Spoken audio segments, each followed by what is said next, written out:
Reading by Pat Elder, San Antonio, Florida, January 2007. The Rosary, Chapter 21. Hard on the Secretary. Nurse Rosemary sat with her patient in the sunny library at Gleneesh. A small table was between them, upon which lay a pile of letters, his morning mail, ready for her to open, read to him, and pass across, should there chance to be one among them he wished to touch or to keep in his pocket. They were seated close to the French window opening onto the terrace. The breeze, fragrant with the breath of spring flowers, blew about them, and the morning sun streamed in. Garth, in white flannels, wearing a green tie and a buttonhole of primroses, lay back luxuriously, enjoying, with his rapidly quickening senses, the scent of the flowers and the touch of the sunbeams. Nurse Rosemary finished reading a letter of her own, folded it, and put it in her pocket with a feeling of thankful relief. Derek was coming. He had not failed her. "A man's letter, Miss Gray," Garth said unexpectedly. "Quite right," said Nurse Rosemary. "How did you know?" "Because it was on one sheet. A woman's letter on a matter of great importance would have run to 2, if not 3, and that letter was on a matter of importance." "Right again," said Nurse Rosemary, smiling. "And again, how did you know?" "Because you gave a little sigh of relief after reading the first line, and another as you folded it and replaced it in the envelope." Nurse Rosemary laughed. "You are getting on so fast, Mr. Dalmain, that soon we shall be able to keep no secrets. My letter was from—" "Oh, don't tell me," cried Garth quickly, putting out his hand in protest. "I had no idea of seeming curious as to your private correspondence, Miss Gray. Only it is such a pleasure to report progress to you in the things I managed to find out without being told." "But I meant to tell you anyway," said Nurse Rosemary. "The letter is from Sir Derek, and amongst other things, he says he is coming up to see you next Saturday." "Ah, good," said Garth. "And what a change he will find! And I shall have the pleasure of reporting on the nurse, secretary, reader, and unspeakably patient guide and companion he provided for me." And then he added, in a tone of suddenly awakened anxiety, "He is not coming to take you away, is he?" "No," said Nurse Rosemary, "not yet. But, Mr. Dalmain, I was wanting to ask whether you could spare me just during 48 hours. And Dr. Brand's visit would be an excellent opportunity. I could leave you more easily, knowing you would have his companionship. If I may take the weekend, leaving on Friday night, I could return early on Monday morning, and be with you in time to do morning letters. Dr. Brand would read you Saturdays and Sundays. Ah, I forgot, there is no Sunday post, so I should miss but one, and he would more than take my place in other ways." "Very well," said Garth, striving not to show disappointment. "I should have liked that we 3 should have talked together. But no wonder you want a time off. Shall you be going far?" "No, I have friends nearby.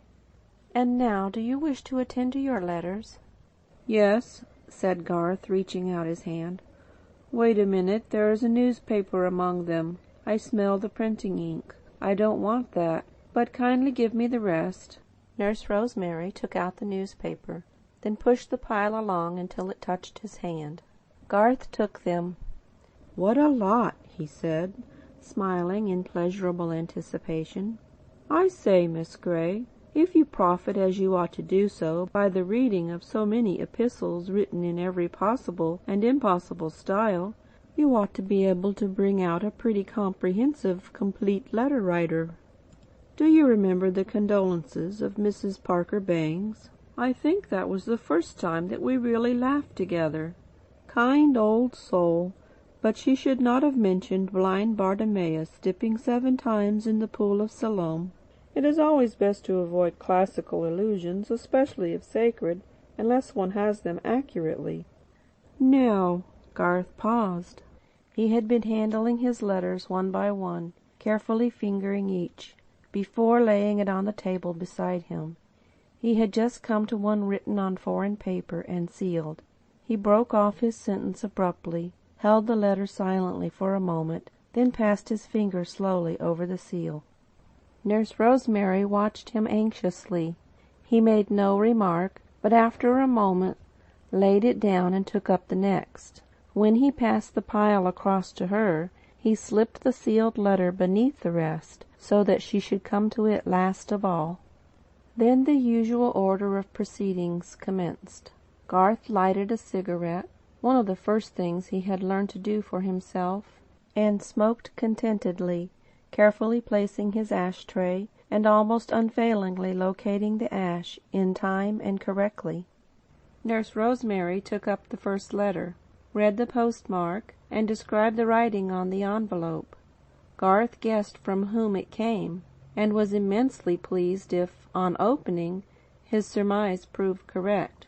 There were 9 today of varying interest, some from men friends, 1 or 2 from charming women who professed themselves ready to come and see him as soon as he wished for visitors, 1 from a blind asylum asking for a subscription, a short note from the doctor heralding his visit, and a bill for ties from a Bond Street shop.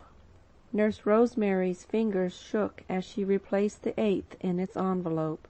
The last of the pile lay on the table. As she took it up, Garth, with a quick movement, flung his cigarette in through the window and lay back, shading his face with his hand. "Did I shoot straight, nurse?" he asked. She leaned forward and saw the tiny column of blue smoke rising from the gravel. "Quite straight," she said. "Mr. Dalmain, this letter has an Egyptian stamp, and the postmark is Cairo. It is sealed with scarlet sealing wax, and the engraving on the seal is a plumed helmet with the visor closed." "And the writing?" asked Garth mechanically and very quietly. "The handwriting is rather bold and very clear, with no twirls or flourishes. It is written with a broad nib." "Will you kindly open it, nurse, and tell me the signature before reading the rest of the letter?" Nurse Rosemary fought with her throat, which threatened to close altogether and stifle her voice. She opened the letter, turned to the last page, and found the signature. "It is signed Jane Champion, Mr. Dalmain," said Nurse Rosemary. "Read it, please," Garth said quietly, and Nurse Rosemary began. "Dear Dal, what can I write? If I were with you there would be so much I could say, but writing is so difficult, so impossible. I know it is harder for you than it would have been for any of us, but you will be braver over it than we should have been, and you will come through splendidly and go on thinking life beautiful and making it seem so to other people. I never thought it so until that summer at Overdene and Shenstone, when you taught me the perception of beauty. Since then, in every sunset and sunrise, in the blue-green of the Atlantic, the purple of the mountains, the spray of Niagara, the cherry blossoms of Japan, the golden deserts of Egypt, I have thought of you, and understood them better because of you.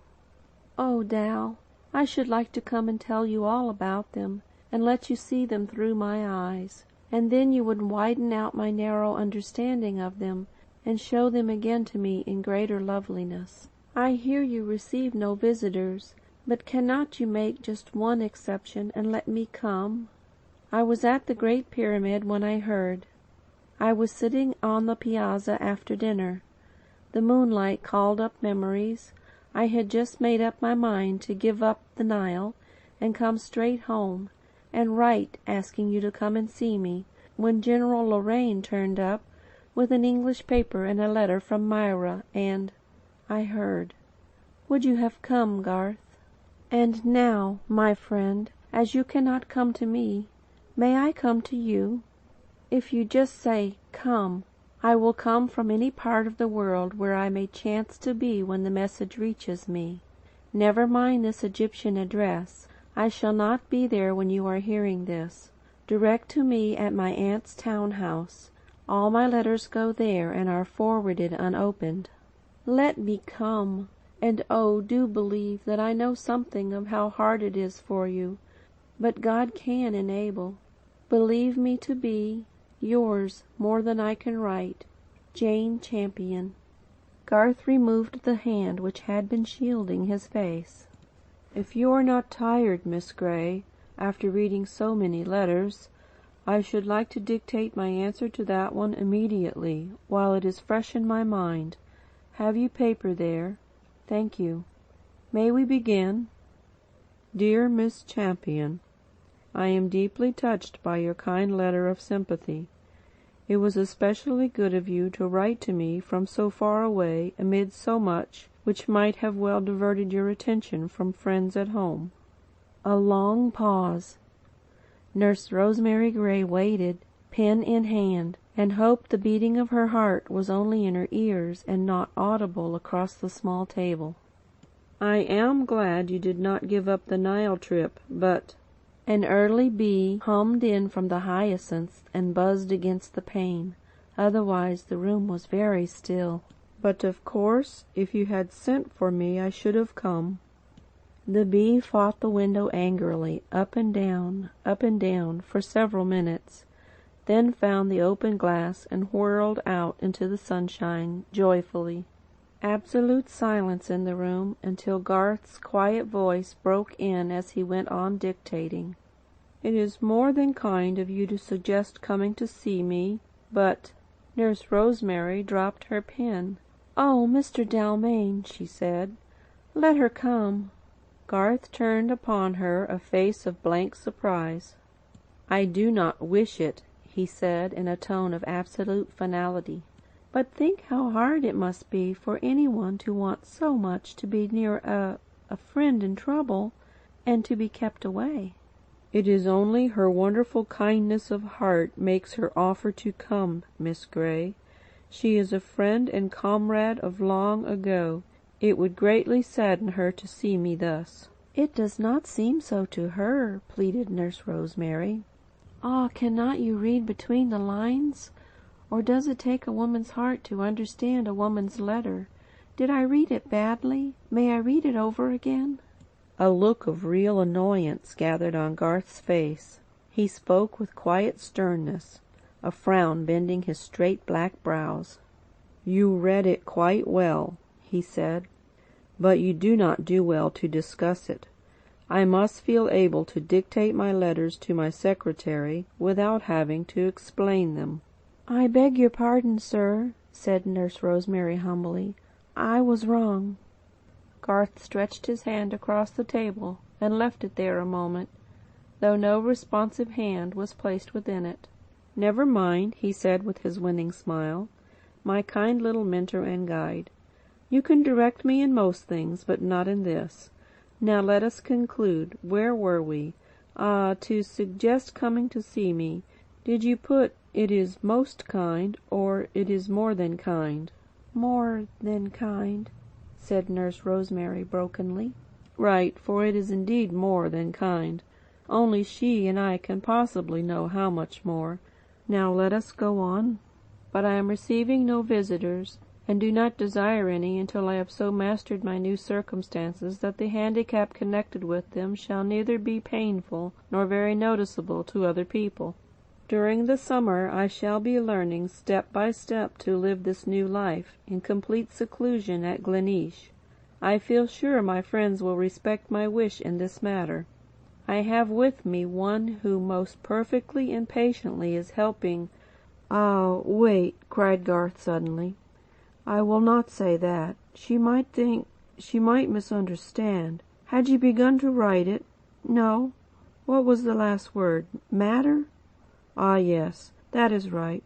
Full stop after matter. Now let me think." Garth dropped his face into his hands and sat for a long time absorbed in thought. Nurse Rosemary waited. Her right hand held the pen poised over the paper. Her left was pressed against her breast. Her eyes rested on that dark bowed head, with a look of unutterable yearning and of passionate tenderness. At last Garth lifted his face.